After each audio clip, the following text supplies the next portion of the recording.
Spooky.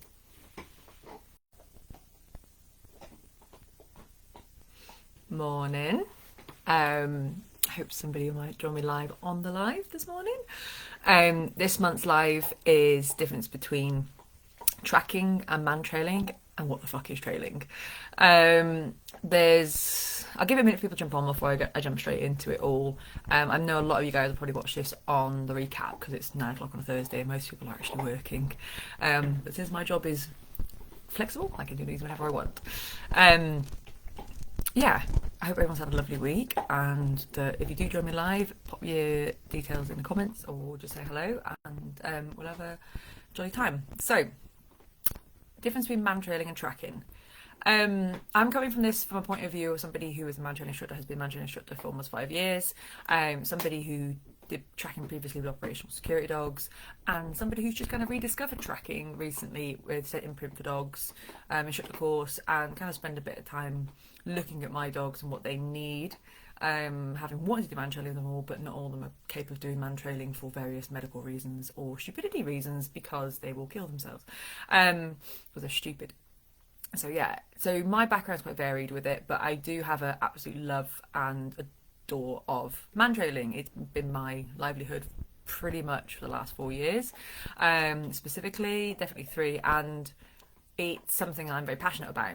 Now, having changed tack in the last 6 months and kind of decided to get more knowledge and open my kind of thoughts on lots of different things, not just sticking to what I know, but actually spending a lot of time investing in my CPD, and a lot of time in looking at what could be better for these dogs. Even though I only train sports dogs, I work with sports dogs teams, I still want to be the best I can be and provide these dogs with the most knowledge possible. And my handlers, I think knowledge is powerful and key to being a good instructor, a good handler, a good owner. If you don't understand it and you're floating around, you're going to cock up, and that's the problem. So when we talk about mantrailing, the aspect I'm doing it in is it's teaching a dog to find a hidden person, not a missing person. I don't do operational. And generally, as a rule, we know where the person is. The person has the rewards for the dog, so the person is the end goal for the dog at the time, and the dog is using whatever means necessary to find the person. That is ground scent, that is air scent, that is blown scent, that is law of averages and brain power. It isn't specific to scent. A lot of mantrailing dogs use law of averages and going, well, everybody else has been this way, so I'm going to go this way. We're under the impression they're absolutely, definitely following scent. And they're only following scent. And actually, the more I look at stuff now and the more I think about what these dogs are doing, it's not about... We didn't tell them it was about specifically scent in mantrailing. We told them find the person in a bush. So that's what mantrailing is to me. It is teaching dog to find somebody specific. It's a specific person, I didn't mention that bit. And that person is usually hidden, or they can be in plain sight, but they are away from the start, and the dog has to use, ideally its nose, but whatever means necessary to find that person. Tracking is a taught method of following a scent, and the dog is following a ground scent. It's still a human scent generally, but you can do things like, I've done lost deer tracking, so injured deer tracking, and things like that. It's a method of teaching dogs to follow scent and ground disturbance on the ground, and there isn't anybody at the end of the track, there isn't a person there. It is only the scent, and the reward comes from the handler or objects or food along the track. It is a taught exercise, and it is teaching the dogs to work in a way that we want them to, and reinforcing that methodology of working. It's the same as teaching your dog to do scent detection. You can just let them in a room and run riot, or you can teach them to methodically search, and by using things like brick walls and leads and different, you know, there's scent section is, well, it was my job for a little while, is not my thing now. It's advanced past me. I'm coming back to tracking. So for me, that's the difference. One is about get to the end goal, and the tracking is about following the ground scent, ground disturbance in a way that we want the dogs to. So we're teaching the dogs to work in quite a specific way, ideally not deviating too far from where the ground scent is, but they can deviate, and not just rushing to the end. It is a taught exercise. trailing, and trailing in the sense of scent imprint for dogs, and is teaching dogs to get to the end, to get to a reward by using generally ground scent, but there's nobody there. So mantrailing, there's a person, the man bit. Trailing, there's no person at the end. The dogs don't have to specifically use ground scent. They can use blown scent. They can work in a way that works for them. The food is on the trail at some point, but it gets moved, and then at the end there's just a reward at the end for the dogs to work towards. Now, tracking has been in existence forevermore, and I think mantrailing is a very new term, and that's what people are like, well, it's tracking. They are different, and there's a lot of confusion between the two, which is fine. You know, it's interchangeable terms. We use interchangeable terms every day. There's lots of things that people say that mean different things in different contexts. But what's important, I think, for people to understand is what their dog is doing, that point, what they've taught their dogs to do. And the more I look at mantrailing as a sport in the UK, the more I look at international sources and people across the world that are doing it as a sport, the more I realise that we are hoping the dog is following the scent of the person. More often that dog is using its brain and using whatever is available to it in order to get to the end result. Whereas when we tip into the tracking and trailing, it means that we can reinforce a dog working in a way that's better for us. When the dog is trailing, when the dog is tracking, and there's no rush to get to the end, there's a focus on working the scent efficiently. We can read body language very well. We can read a lot of the body language a lot better. They tend to be clearer, and they don't deviate 100, 200 metres off the trail. They deviate a metre or two. This is what operational guys have been doing forever. When I've had a look at some of the operational assessments for a lot of the organisations out there, because I'm nosy, and I think it's important to know where we've come from a little bit, because it's all based off operational stuff. When we look at what the assessments are, the dog, must not deviate X, Y, and Z. That is talking about a dog trailing in the heart of that scent. I've been lucky enough to work with Wesley Vischer, and I'm hoping to work with him again this year. I'm hoping to get back over in November time to come to some workshops so I can learn more. I invested a lot of time with Ilka Miller at Global Canine, because he teaches it in a different way again, and it's all about teaching the dog to follow the heart of the scent, the middle of it, where the strongest part is, not all this blown scent that's 4,000 miles away.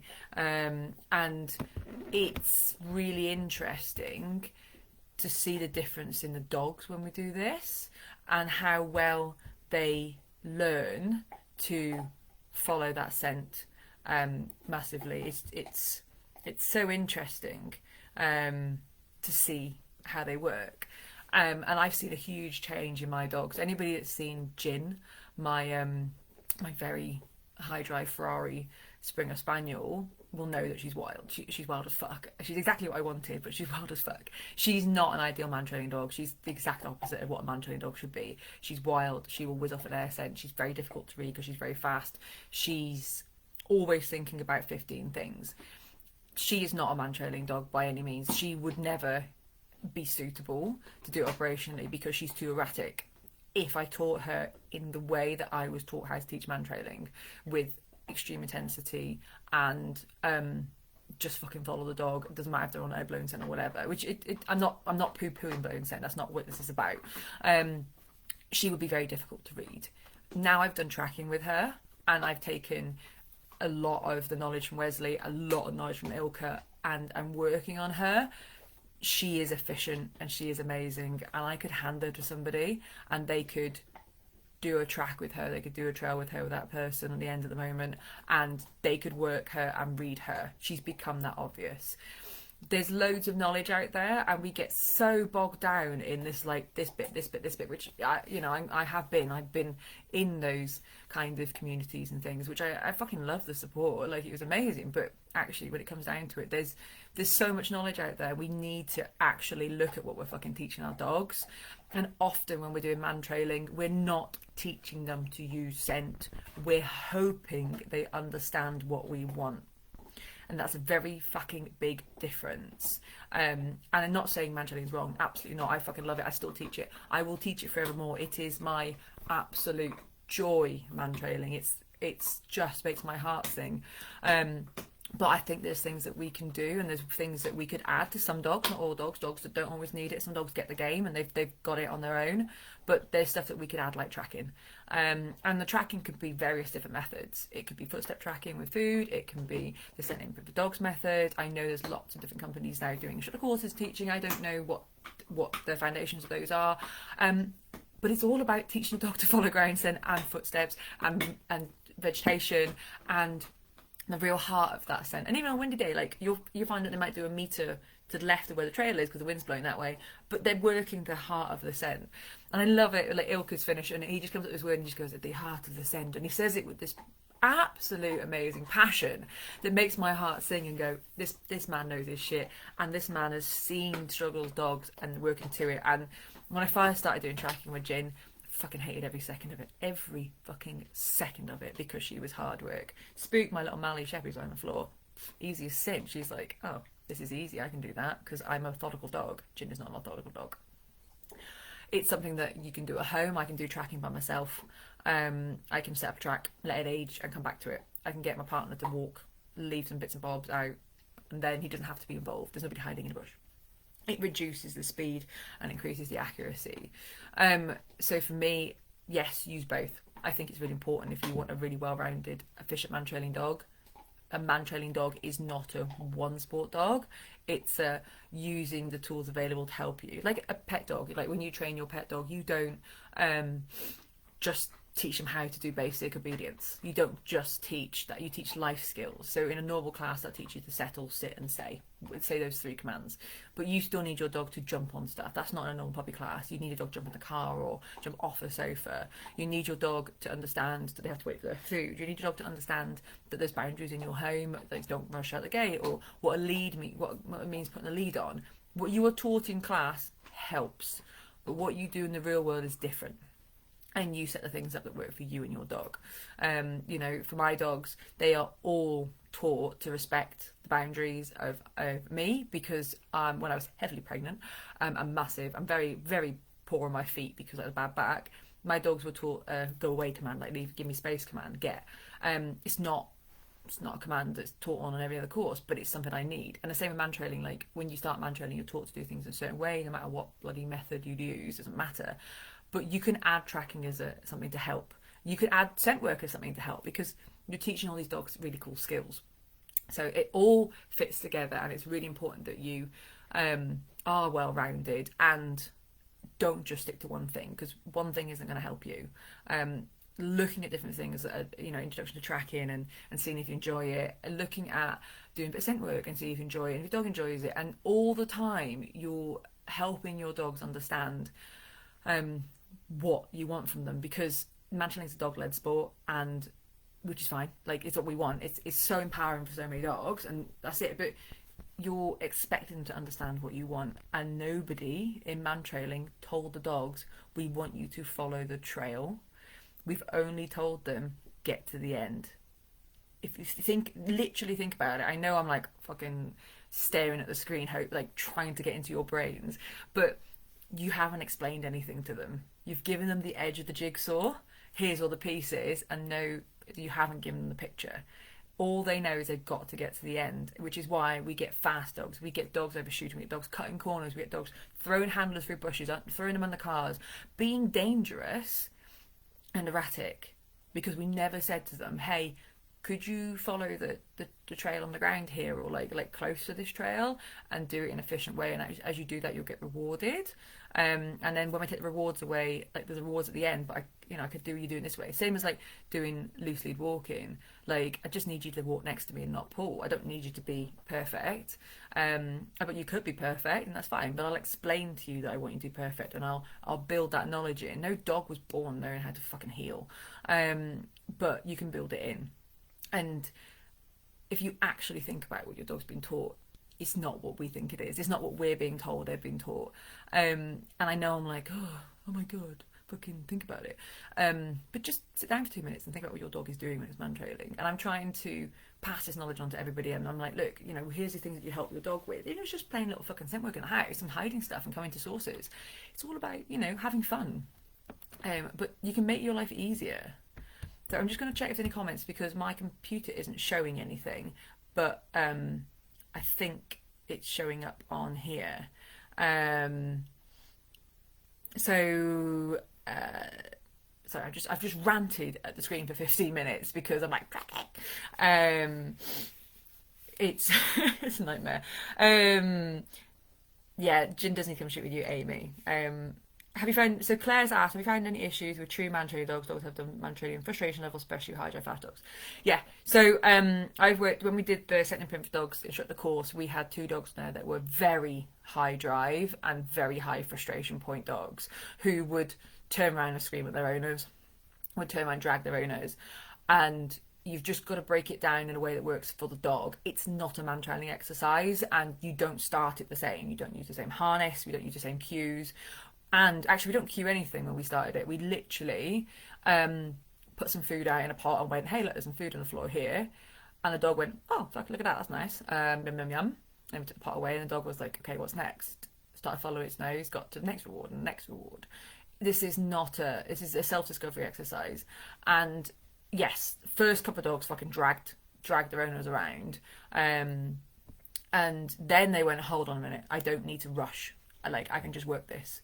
And we extended the space between the food pots or the toys. You can use toys, it doesn't matter, it has to be food pots.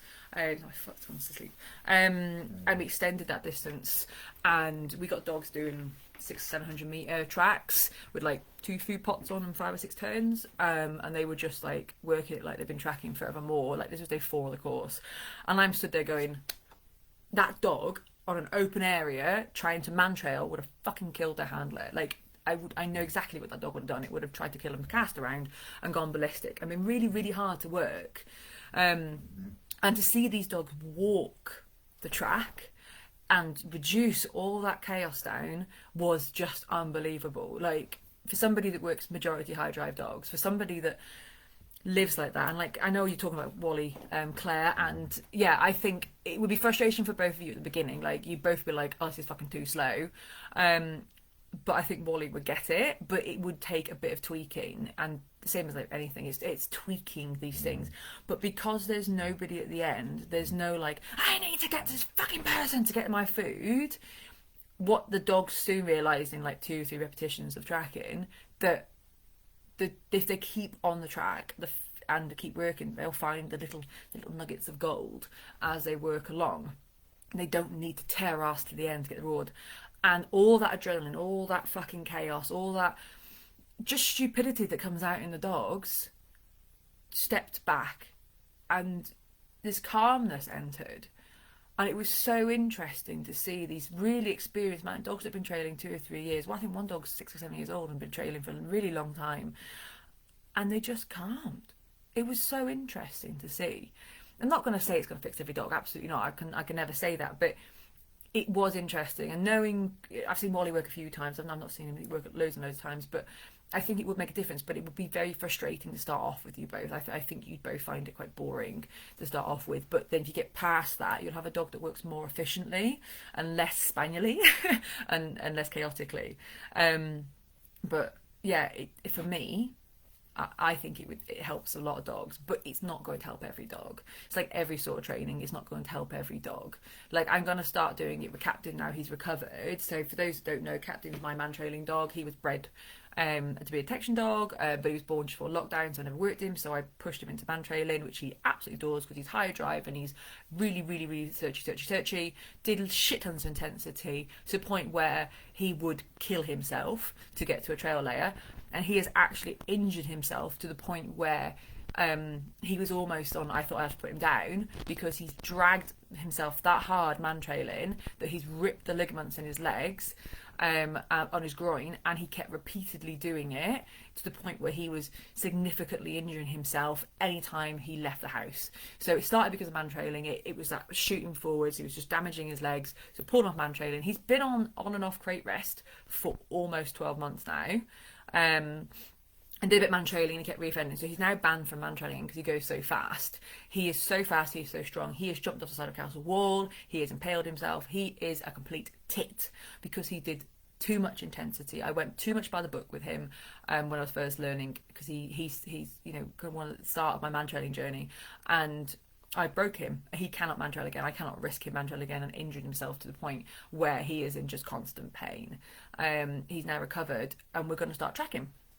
Now he's recovered, now I can trust him enough to not completely re-injure himself immediately.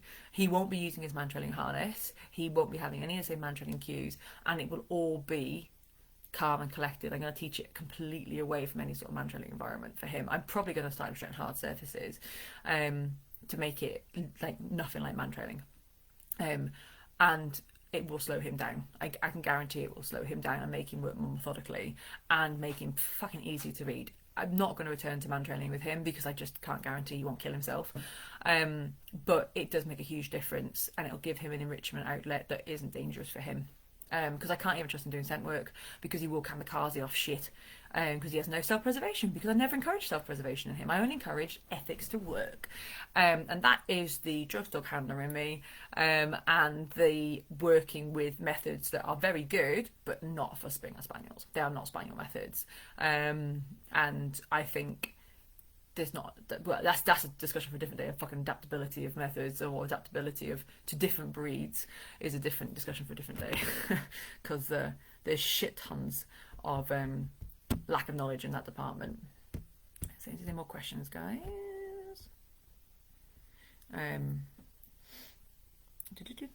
So tracking's great for slowing them down. Yeah, it is. It is good for slowing them down.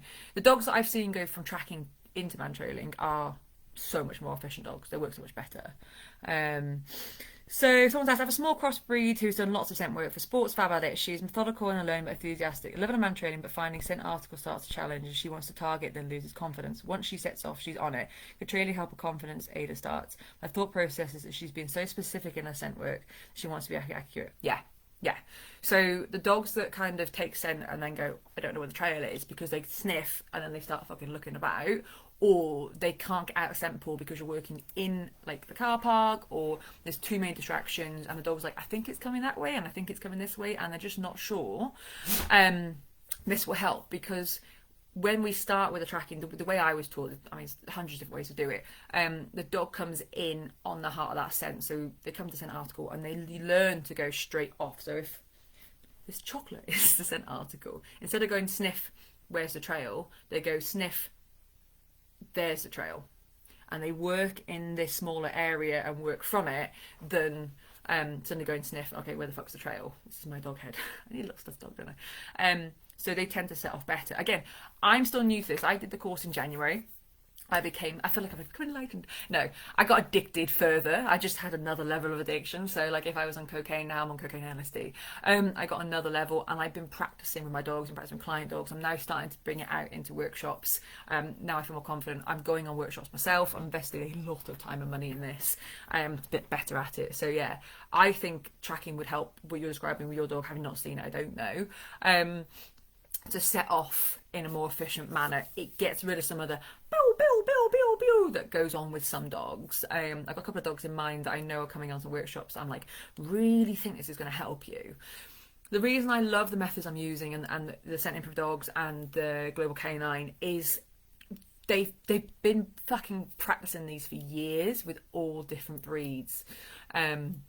Which is what I like, not just like hound breeds or high drive. They're doing it with all different breeds, which is really nice. And the instructors I work with are both working with sports people as well, not just operational people. So they're not able to turn around and say, right, fuck it, you know, you got to scrap the dog, done with it. They've had to adapt, and that can be a real problem operational. I used to work in private security, and there's plenty of times I've said to people, you know what, we might get a dog there eventually, but it's only going to be like this good. Scrap it, get another dog, and we get a dog this good. And we put dogs in homes that are more appropriate for them, or roles that are more appropriate for them and their level than flogging a horse. But when you've got pet people with their lovely pet dogs who they're not going operational level, they don't need to be here, but I still need to be able to work them and work really well with them. So, and I don't want anyone to go home disappointed. I always want success, which is why I fucking love mantrailing. It's all about success, isn't it? But yeah, I'm passionate about all this change, and I'm passionate about giving everybody more tools in a toolbox. I don't poo-poo anything. I used to be quite opinionated, but like, well, why would you do that?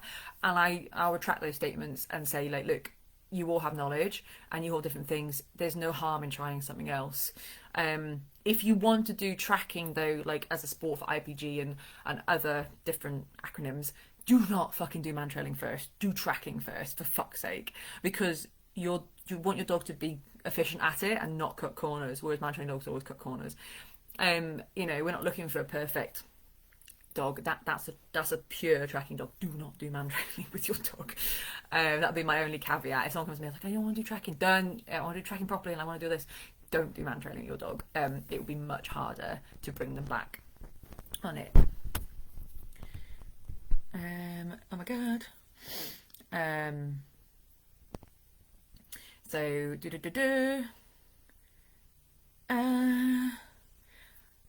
so someone's put looking forward to workshop because I think this suspect the addition of tracking will build confidence. Acts like anxious dog. Yes, I think it will as well. So we did a lovely workshop the other day, and we had the Peruvian hairless dog, and she's very nervous of people. She's brilliant at scent work, and she likes mantrailing. She just doesn't like the person at the end. And we did tracking with her, and she just looked like this perfect hound dog, like nose down. And like I was walking next to the owner, and that has been a freak out. I've had to work really far away from the owner, and this dog was like, gives a shit you're there, because there wasn't any stress to come to me. There wasn't stress to find somebody. There was just follow scent and find a bit of food. Really, really good. It was really good. Kathryn Keatley put Eden. Yeah, so Eden is a German Shepherd who's quite low motivation and kind of wants to find the people that isn't really fussed about finding the people. Yes, Eden would benefit from this massively. Go and annoy Jolene to a workshop. So Helen's put, sorry for coming late live. Once someone tell me that tracking is a great foundation, but don't overdo it, as they lose ability to find productive sources when trail gets harder and scent may not as easy. Defining footprints, but house bushes. Are your thoughts as a trainee SAR dog handler who'll be working very age trails potentially longer term? Yeah, so I can't answer that specifically because I don't have that knowledge of working with operational dogs and stuff like that. But I know that your assessments when you're working operational dogs is you need to be like close to the trail and heart of the trail. Age doesn't make a difference. Long-term ground scent, it's there unless it's pissing down with rain. It's there, and it's so easy to age tracks. I don't think you need to do it all the time. Like you shouldn't be doing like 4,000 tracks a week or even like 5 tracks a week. Like if you're practicing mantrailing, you work on mantrailing because you're teaching dog to find somebody, and it's important that they find somebody, not just a trail. They get to the person, and they need to get to that person ideally as fast as fucking possible, not necessarily as accurate as possible, but your assessments are about accuracy. So when I've looked at them, a lot of them are tracking with trailing added on the end or mantrailing added on the end, but you're not often taught tracking. It's a conversation I've had with a few operational handlers, and the ones that I've seen the most successful handlers that are working operationally have taught tracking first. They've all taught tracking first and then done mantrailing, and they just throw the odd track in every now and then. But again, I don't work operationally, and I've worked with a couple of teams recently who have asked for some advice, and I've just said, here's what my thought process would be, showed them some bits and bobs and left them at it, because I don't teach operational teams, but I've treated them the same as if they came to me as a behaviour consult or like as a sports student, and I said, hey, I think this would help your dog. And they've the dogs have improved on their accuracy of the trail in general, and age hasn't made a difference, but we're not talking anything over 4 or 5 hours. So it would be interesting to see if the dog would over, because I know 6 hours can be like a sweet spot, over 6-12 hours, if there was a difference, but the bacteria is still there. The person to be asked would be Wesley Vischer and Ilka Miller, who are doing these operational tracks to find missing people that are fucking days old. I don't know what the statistics are with them, but I know that they are doing stuff that's like 6 to 12 hours. But don't quote me on that one. I could be wrong. Please do not quote me on that one. But yeah, it depends what you're teaching your dog to find. Are you teaching your dog to find scent or bits of scent? And there's a difference. But yeah, I think it's going to help a lot of dogs, but not every dog. Absolutely not. It's not one size fits all. Never will be. But I think I think especially sports people, but operation people would need to think about it as well, depending what methods you use, is building accuracy and building drive for the trail, not the blown scents on the trail. Any questions, just ping them on. It's just take a bit to load, but they are coming up. Hazel's, but I think toolbox analogy is good. I think having a range of skills they can develop, plus knowledge, skills, quirks, your dogs, good for them and us. Yeah, absolutely. It's a tool and toolbox, like everything we do. Like using clickers for marker words or random reinforcement schedules or whatever fucking trigger words and whatever terms we decide stuff is. It's all tools and toolbox, you know. Yes, it's polarized. Everyone's like got their own bits and bobs, and some people are like, "The fuck would you ever do tracking? I'm the only Mantrailing dog." That's fine. Don't fucking come to my sessions. Don't come do a tracking workshop with me. Oh, I think tracking's the best thing ever. I don't know why you do Mantrailing. That's fine. Do tracking. Some people don't do scent work. I don't give a shit what you do, as long as your dog's happy, or if you're working operationally, as long as your dog is efficient and actually can do the job you want it to do. Because at the end of the day, it doesn't affect my life what you do. But if I work with you and I suggest something, just try it. It might not work. Okay, it doesn't work. I'll not suggest it again. But if you want to come and learn a bit more, come on a workshop. If you don't want to fucking learn, don't come on a workshop. If you think this life's half an hour wasted of your life, sorry, you can't get it back, but you can make an opinion then. So yeah, I'm just passionate about what's best for our dogs and for us as handlers. And I find the tracking really interesting as a way to read my dogs much more efficiently without getting dragged in a bush or having to look back at loads and loads of hours of videos because it's gone like a blur and I don't know what the fuck was happening. I was just holding on for grim death. So yeah, it's really good, but yeah, we try not to. I enjoy it, but that's personal opinion, and that's why I'm here talking about it. This is my platform, my personal opinion. If you don't like it, that's fine. But if I don't talk about it and I don't spread the word and make somebody think, then I can't help dogs. But if someone thinks and goes, hey, you know, I like that, that's a really good idea, I might get on a workshop with Scent Imprint for dogs instructors, that's fine. Or I might go on a workshop with a tracking instructor from UK Sniffer Dogs or whatever, whichever organisation are doing it now. That's fine. Do it. Have a bit of fun. It might bore the shit out of you. It might open your brain a bit. That's fine. Be enlightened. Let's see the questions.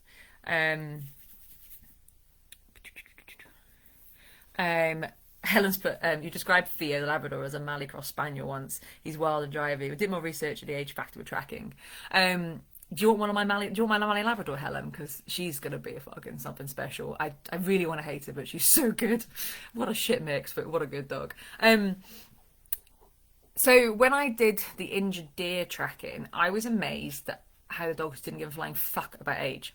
It didn't matter to the dogs at all, the working dogs, and that's what started this journey. I was like, how do those dogs not be bothered about the age of anything?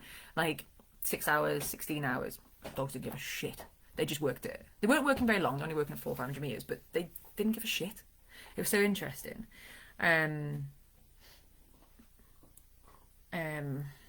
Hillary's put makes complete sense. You want them to ignore blown scent but use scent cone from person at the end, which won't be there if you're tracking no person. Complicated.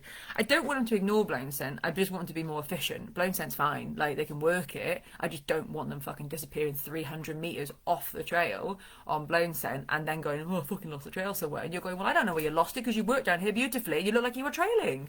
It's just a spaniel owner. So it's... For Mantrailing dogs, about using all different types of scent. So they're using blown, they're using ground scent, they're using ground disturbance, they're using where the pockets are, scent cones, whatever, again, whatever word you want to give it all. They're just using the options in front of them. By adding tracking in, you're asking them to work the scent in a more specific way. And that is sometimes blown scent. They will cut the corners, blow off the bushes, come back. But they can come back to the heart of the trail better. They're not just going, oh, fuck, I lost the trail. I'll work this way and then try and work in on a scent cone and you spend 20 minutes wandering around. That's not... It reduces that. But yeah, they can still use blown scent. And then by taking the person out, you're not adding this huge scent cone in, and then you just build it back in. But to be fair, I'm not doing shit tons of tracking. I'm not doing tracking like 5 times a week to make my dog the most efficient nose down thing in the world. I'm doing it a couple of times a month to build up... her knowledge base, and the older dogs, a couple of dogs are doing tracking. I'm using all my dogs as testers, so I have so many. Yeah, so it's just interesting stuff. But it's just me talking, you know. Most of you have met me and know that I just talk straight. Sorry, Hillary, I come across a bit arsey actually. I do apologise. I mean the 300 metre diversion. I didn't mean blown scent near. Yeah, so it's just dogs wandering off down the trail, and there's scent. I know they're following scent, but it's 300 metres off the trail. When you're working a double blind, I don't want my dog going miles and miles off. I mean, I don't work double blinds as a rule. I'm a sports dog instructor. I don't think there's a reason to do double blinds in sports. What are you testing for? But operational dogs, obviously, a lot of it's double blinds. But again, I don't train operational dogs either. I've just seen it, I just sit and observe, and I learn about that world, but I'm not going to be anywhere near it, because there's so many better people than me that are out there operationally, like a lot better than me. I'm just a little baby in the Mantrailing and Tracking world. But I think everybody can have a bit of fun as they work. Right, I'm going to just give it a second to see more questions, because you've had 35 minutes of me rambling about tracking, because you've got nothing better to do your day. I've got a couple of workshops running this year. I will have some more running later on. So there are a few Scent Imprint for dog instructors in the UK. There's me in North Wales, but I travel around and do bits and bobs. I've got a workshop in Lancashire as well. It's got spectator spaces on. There's Kevin at Motion in Scotland, in the Borders, that does it. There's Eric Connor that does it in the Borders. No, he's not in the Borders. He's Scotland, but he's not the Borders. That's wrong. There's Suzanne Broughton down in Northampton. There's Jolene Carter in the Midlands. There's Jane Sharp down Windsor Way, who's done the course. There's Liz Halliwell, that did the course in it's not Warrington, Manchester Way. And then there's also Natalie Broughton, who did the course, who's in Lancaster and like St Helens and stuff.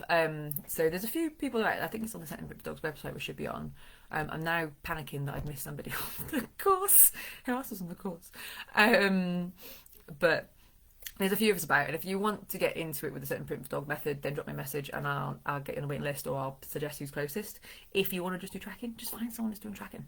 And if you're an instructor that wants to add it, go and do a few workshops before you fork out for an instructor course. I mean, it's up to you what you do, but go and learn about it before you fork out for an instructor course, please. Stop wasting money.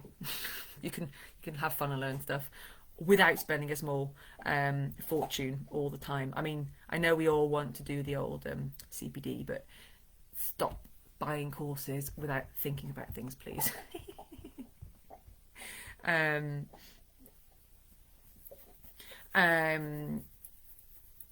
Yeah, super. Can I do a chat on clicker training with tracking training, please? Yes, once I've learned a bit more. I'm using it at the moment to do hard surface tracking with Gin. So we use the clicker for that, with articles and stuff and building up knowledge. But yeah, it's Helen, I would definitely recommend. I mean, I recommend anybody, if you've got time in the next couple of months. Ilka's coming over for another 2 or 3 weekends teaching the tracking and trailing, and he's coming up to mid Wales at Myford. It's a nice trek for a lot of people, but he's really cool to chat to. We're now progressing dogs quite a bit. I think there's like 7 or 8 teams on the course. You can see like a good example of different dogs, and we're doing a lot of hard surface tracking, and that's through Endeavour Canine, and Georgie Armstrong, and she gets him over. And there's loads of spectator spaces. Come up if you get a bit of chance. I can't remember what the dates are, other than my diary, but I can't remember what they are. But I know they're on Georgie's website. So yeah, Endeavour Canine. It used to be Canine Brain Training, and come and spectate. Like, come and learn a bit. And then see, if you spectated, you haven't ruined your dog, you haven't wasted a lot of money, and you might learn something.